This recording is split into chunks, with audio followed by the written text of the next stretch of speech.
Ky rezultat është i popullit, jo i individit.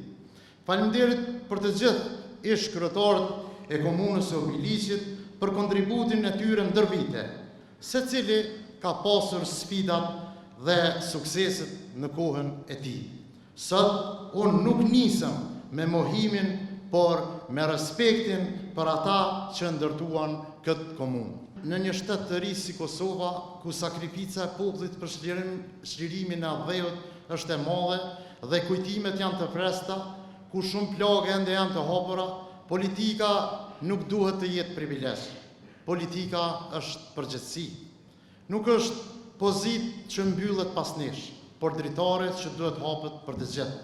Kjo është qeverisja që kemi synuar, e drejtë, e pastër, transparente dhe me llogaridhënie. Ne do të punojmë për Obiliqin e të gjithëve, për një komunë që nuk i ndohet qytetarëve, por u shërben atyre, pa dallim, pa privilegje, por me të drejtat të barabarta për të gjithë. Do t'i dëgjoj qytetarët, fermerët, bizneset e vogla, të rinjët, arsimtarët dhe punëtorët. Zëri juaj do të jetë udhërrëfyesi im. Para nesh ka shumë punë, por kemi vullnet të madh, energji dhe një vizion të qartë. Obiliqi me zhvillim ekonomik, me ajër të pastër, me investime në arsim, me infrastrukturë dhe me shëndetësi moderne. Sot nuk premtoj mrekulli, por premtoj punë dhe vetëm punë.